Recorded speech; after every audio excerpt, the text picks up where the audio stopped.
Selamat malam, kembali lagi di channel Langgam Jawa. Oke teman-teman, untuk malam ini adalah sesi menceritakan kisah horor dari salah satu narasumber yang dikirimkan ke Twitter akun emak. Sebelum kita angkat true story ini, kita sudah meminta izin dari salah satu admin akun emak dan kita sudah mendapat persetujuan. Oke, singkat cerita, sebelum memasuki inti dari cerita ini, jangan lupa untuk melihat yang satu ini.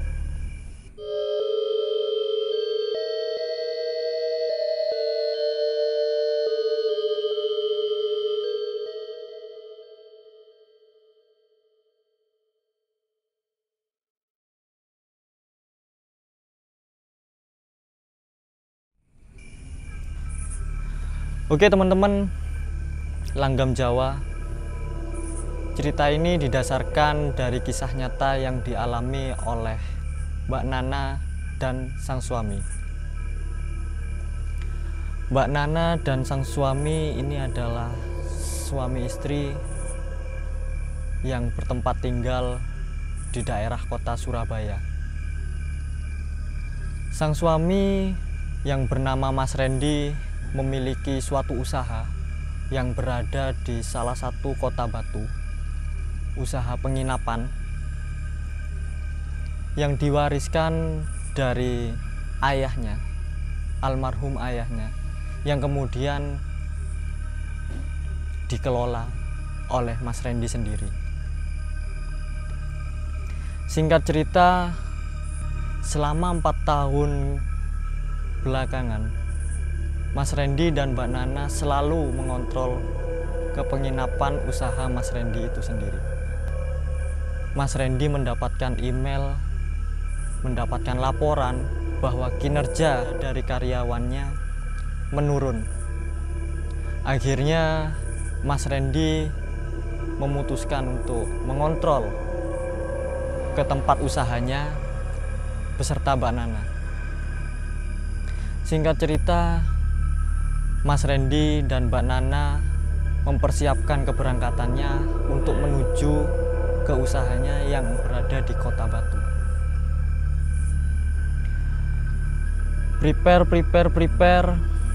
Mbak Nana dan Mas Randy berangkatlah ke kota Batu. Perjalanan dari Surabaya ke kota Batu sendiri memakan banyak waktu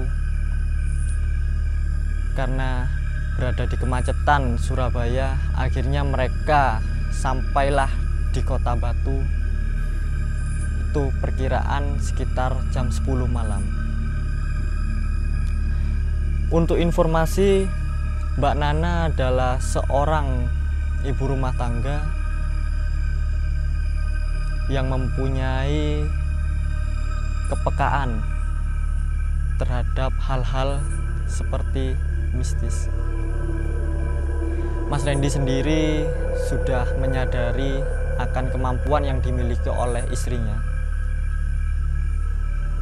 Tetapi Mas Randy adalah tipe orang yang tidak mempercayai akan hal-hal mistis seperti itu. Oke, singkat cerita, Mbak Nana mencari penginapan untuk bermalam atau menginap di kota Batu selain di usaha tempatnya Mas Randy. Sebab kenapa? Mas Randy ingin menyidak atau mengontrol secara mendadak ke tempat usahanya. Jadi Mbak Nana mencari penginapan di luar tempat usahanya Mas Randy. Sedangkan Mas Randy sendiri mempunyai usaha penginapan. Biar karyawannya tidak mengetahui kalau Mas Randy ini akan menyidak tempat usahanya. Oke, akhirnya Mbak Nana mendapatkan tempat penginapan itu di salah satu aplikasi.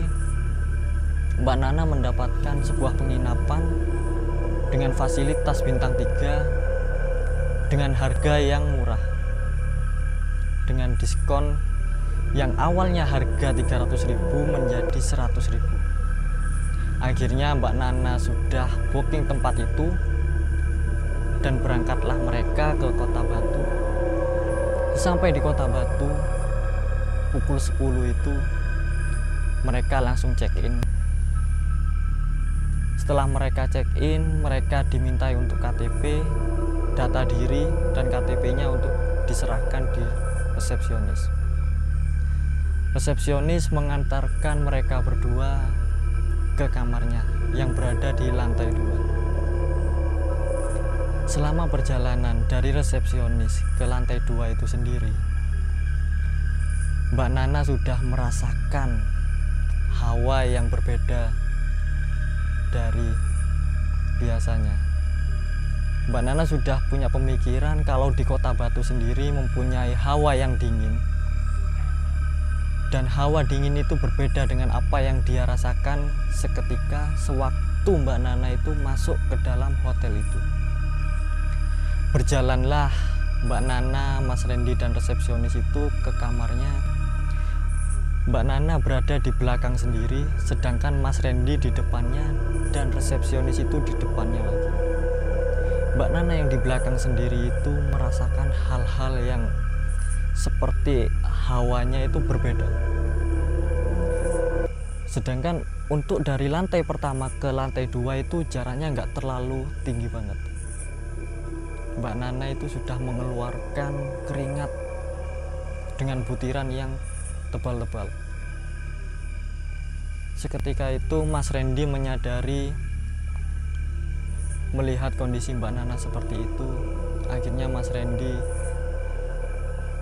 merangkul Mbak Nana dan menemani Mbak Nana untuk ke atas.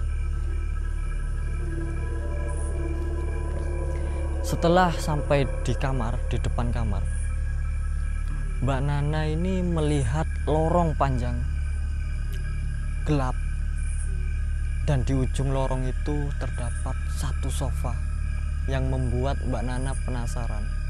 Kenapa hanya satu sofa yang disediakan oleh pihak hotel dan itu ditaruh di ujung lorong itu? Tanpa berpikir yang negatif, Mbak Nana hanya berpikir positif saja. Akhirnya mereka masuk ke kamarnya. Mas Randy membereskan baju-bajunya untuk dirapikan di lemari, sedangkan Mbak Nana sendiri rebahan di kamarnya. Selang berapa menit, akhirnya Mbak Nana sendiri mandi ke kamar mandi. Dia waktu itu melihat kondisi kamar mandi, melihat setiap sudut di kamar mandi itu. Ketika dia melihat ke atas, ternyata ada salah satu plafon yang berlubang. Dan ketika Mbak Nana ini melihat ke atas, ternyata plafon itu gelap.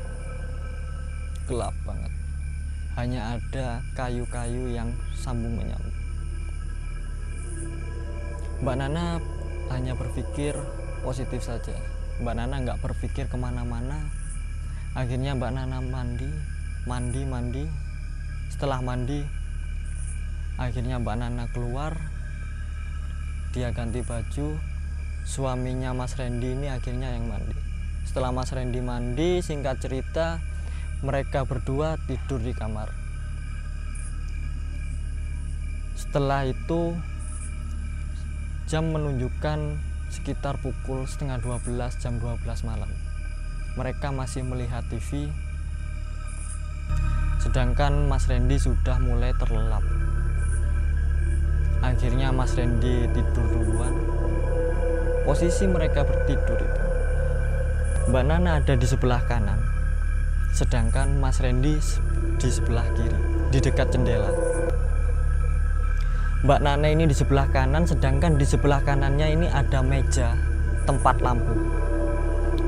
Setelah itu, dalam keadaan itu, kondisi kamar ini jendela terbuka. Karena kenapa? Kondisi di kamar itu tidak ada AC dan tidak ada kipas. Jendela di ruangan itu dibuka agar sirkulasi udara ini keluar masuk. Singkat cerita, Mas Randy ini tertidur dan Mbak Nana masih belum tertidur. Ketika Mbak Nana ini mulai terlelap, dia menyandarkan kepalanya di bantal. Seketika itu juga Mbak Nana mendengarkan suara. Kamu bisa melihatku kan? Ketika Mbak Nana mendengarkan suara itu, Mbak Nana langsung kaget. Seketika Mbak Nana tidak bisa memejamkan mata. Mbak Nana memaksakan diri untuk memejamkan mata. Ketika Mbak Nana memejamkan mata, Mbak Nana melihat segumpal asap hitam yang keluar dari meja itu, kemudian melewati di atas Mbak Nana. Dia melihat bayangan itu jelas banget. Kemudian bayangan itu langsung keluar ke jendela di samping suaminya. Setelah Mbak Nana melihat gumpalan hitam itu, Mbak Nana seketika langsung menangis. Ketika Mbak Nana menangis, suaminya Mas Randy langsung terbangun dan menenangkan Mbak Nana. Setelah Mbak Nana tenang, akhirnya mereka tertidur. Singkat cerita, Mbak Nana bangun di pagi harinya jam 8 pagi. Ketika Mbak Nana bangun, kondisi kamar sudah kosong. Mas Randy sendiri, sang suami, sudah berangkat pagi-pagi jam 7 ke tempat usahanya di penginapan itu. Mbak Nana terbangun sudah dalam kondisi lampu ruangan mati dan pencahayaan hanya dari jendela. Mbak Nana melihat meja di samping kanannya itu sudah ada breakfast, makanan pagi untuk sarapannya Mbak Nana dan susu. Dan ada satu notes dari sang suami kalau suaminya itu sudah berangkat pagi-pagi. Setelah itu Mbak Nana mungkin pikiran malam itu sudah hilang. Karena ini sudah pagi, mungkin pikiran Mbak Nana ini masih fresh karena baru bangun. Akhirnya Mbak Nana setelah sarapan, Mbak Nana ini langsung mandi ke kamar mandi. Ketika Mbak Nana mandi, mau masuk ke kamar mandi, dia tidak punya pikiran apa-apa. Dia sudah melupakan kejadian yang tadi malam. Akhirnya Mbak Nana mandi, dia nyalakan showernya, dia mandi dengan air hangat karena kondisi air di daerah Kota Batu sendiri itu dingin banget. Akhirnya Mbak Nana mandi dengan shower air hangat. Ketika mandi dengan shower air hangat, kaca yang ada di dalam ruangan shower itu sendiri itu mengembun. Ketika kaca itu mengembun, kondisi luar ini tidak terlihat. Ketika Mbak Nana mandi, dia melihat ada telapak tangan, bekas telapak tangan di kaca itu. Dia hanya berpikir positif. Mungkin itu adalah telapak tangan suaminya. Dia hanya berpikir positif saja. Ini mungkin bekas telapak tangan suaminya. Seketika Mbak Nana langsung mematikan showernya dan dia keluar dari tempat mandinya. Dia melihat ternyata kondisi di dalam ruangan itu masih kosong. Dia sendirian. Dia kemudian melihat lagi di tempat shower itu, bekas telapak tangan itu sudah hilang, seperti dilap hilang. Mbak Nana langsung ketakutan. Akhirnya Mbak Nana langsung ganti baju, memakai baju secepatnya. Dia mau keluar dari kamar. Ketika dia keluar dari kamar, dia mau mengunci pintunya. Dia susah buat mengunci pintunya. Entah kenapa pintu itu sangat susah banget untuk dikunci. Ketika dia susah mengunci pintu itu, dia melihat kamar sebelahnya. Kamar sebelahnya itu terdengar suara gagang pintu seperti dikoyak-koyak keras banget.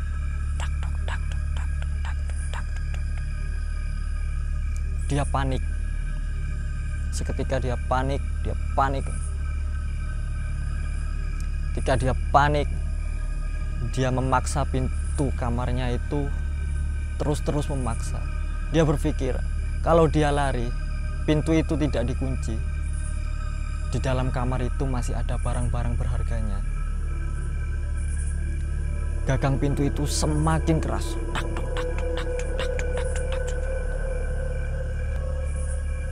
Setelah itu gagang pintu itu berhenti. Pintu itu terbuka. Seketika Mbak Nana langsung duduk ketakutan di bawah sambil dengan posisi seperti ini.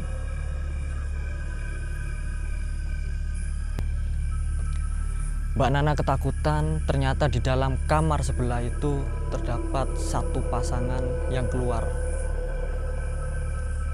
Untungnya si perempuan itu menolong Mbak Nana untuk berdiri, dan seketika itu juga pintu yang berada di kamarnya Mbak Nana itu bisa langsung terkunci. Entah kenapa. Mbak Nana diantarnya ke bawah ke resepsionis. Pasangan itu keluar dengan motornya. Mbak Nana sembari menunggu Mas Randy yang mengontrol di perusahaannya, di usaha penginapannya, Mbak Nana melihat lontong sayur di depan hotel itu. Akhirnya Mbak Nana makan pagi di sana sambil menunggu Mas Randy. Setelah 20 menit menunggu Mas Randy datang dengan mobilnya, Mbak Nana seketika itu langsung masuk ke dalam mobilnya dan menceritakan semua yang terjadi di dalam kamar pagi itu. Mas Randy dengan konsistennya dia tidak mempercayai apa yang diceritakan istrinya. Dia mempunyai inisiatif untuk menenangkan Mbak Nana dengan berkeliling Kota Batu seharian penuh. Setelah itu Mbak Nana dan Mas Randy balik lagi ke hotel itu pukul 5 sore. Sewaktu di kamar, setelah sampai hotel, mereka langsung masuk kamar. Mbak Nana langsung menuju ke kamar mandi untuk mandi, sedangkan Mas Randy sendiri rebahan di kamar. Mbak Nana yang posisi ingin mandi, dia langsung masuk ke kamar mandi. Hanya seling berapa menit, 2 menit atau 3 menit, Mbak Nana langsung berteriak. Teriakannya itu sampai membuat kaget Mas Randy. Akhirnya Mas Randy ini bangun dari tempat tidurnya dan menghampiri Mbak Nana di tempat kamar mandi. Seketika itu Mas Randy langsung bertanya kepada Mbak Nana, kenapa? Mbak Nana dengan ketakutannya menceritakan apa yang dia lihat. Dia melihat sesosok pocong yang berada di atas plafon berlubang itu. Sesosok pocong itu melihatnya dengan muka yang gosong. Ketika Mbak Nana melihat kepala pocong itu, dia langsung ketakutan dan duduk di pojok kamar mandi itu sambil menutup matanya. Ketika itu akhirnya Mbak Nana langsung ditarik keluar sama Mas Randy dan dipakaikanlah baju itu. Singkat cerita, Mbak Nana tiduran di kamar itu, sedangkan Mas Randy malam itu ingin izin ke Mbak Nana. Mas Randy izin untuk keluar mencari makan malam kepada Mbak Nana. Karena untuk informasi, hotel itu hanya menyediakan sarapan pagi, sedangkan untuk makan malam sendiri hotel itu tidak menyediakannya. Akhirnya Mas Randy terpaksa untuk keluar mencari makan malam. Singkat cerita, Mas Randy ini keluar. Sepanjang perjalanan ternyata Mbak Nana telepon Mas Randy sebanyak 24 kali. Setelah ke 24 kalinya itu, Mas Randy mengangkat teleponnya Mbak Nana. Dia tanya ada apa. Ternyata sesosok pocong yang ada di plafon itu, dia keluar ke depan kamar mandi dengan melihat Mbak Nana sambil melotot. Pocong itu dengan muka yang gosongnya melihat Mbak Nana dengan mata melotot. Mbak Nana langsung terdiam dan hanya bisa menelpon Mas Randy sampai diangkat.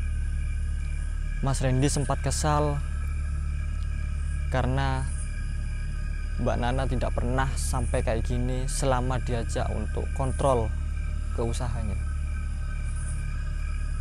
Akhirnya Mas Randy tidak jadi mengurungkan untuk membeli makanan. Dia balik putar balik mobilnya ke hotel itu. Sampainya di hotel, Mas Randy lari kecil menghampiri Mbak Nana. Sebelum Mas Randy sampai di kamar itu, Mas Randy setelah sampai di lantai 2, di lorong yang gelap itu, Mas Randy melihat sesosok pocong yang keluar dari kamarnya. Bayangan pocong itu. Dan bayangan itu mulai jalan, mulai terbang ke arah lorong yang gelap itu. Akhirnya Mas Randy awal mempercayai apa yang diomongkan oleh sang istri. Mas Randy langsung duduk terdiam, duduk di lantai terdiam di depan kamarnya pas. Untungnya sang resepsionis melihat CCTV, melihat kondisi Mas Randy yang duduk terdiam di sana. Dua resepsionis ini akhirnya menghampiri Mas Randy ke atas dan membopong Mas Randy untuk masuk ke kamarnya. Mbak Nana seketika membuka pintu dan kaget, shock melihat Mas Randy yang dibopong oleh dua resepsionis.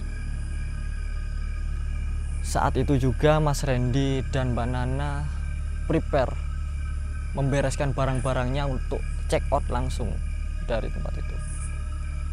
Dan dibantu dua resepsionis itu. Ketika mereka itu prepare membereskan barang-barang itu, hal-hal yang tidak diinginkan juga terjadi di kamar itu. Pintu kamar mandi terbuka tertutup, terbuka tertutup, terbuka tertutup. Sang resepsionis bergumam di dalam hati,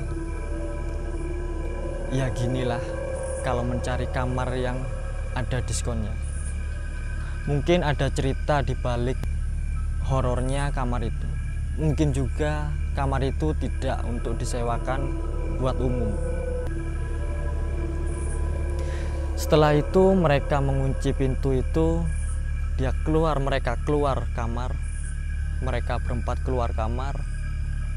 Mereka menutup kunci itu. Akhirnya Mas Randy dan Mbak Nana check out. Mereka menunggu KTP yang berada di resepsionis dan menunggu uang refund dari pihak hotel. Akhirnya Mas Randy dan Mbak Nana menginap di salah satu saudara Mas Randy untuk menghilangkan rasa ketakutan yang terjadi. Meskipun jarak dari tempat usaha Mas Randy dan tempat rumah saudara itu lumayan jauh. Oke, teman-teman sahabat Langgam Jawa, ini adalah salah satu cerita horor, cerita mistis yang dialami sendiri oleh sang narasumber, dan ini adalah cerita real yang dialami sendiri. Oke, mungkin teman-teman Langgam Jawa yang mempunyai kisah mistis bisa mengirimkan kisahnya di email Langgam Jawa yang nantinya akan kita cantumkan di deskripsi video ini. Oke teman-teman, jangan lupa untuk klik subscribe, like, komen, dan jangan lupa nyalakan tombol loncengnya agar bisa selalu mendapatkan notifikasi-notifikasi video dari channel Langgam Jawa. Selamat malam, salam Jawa.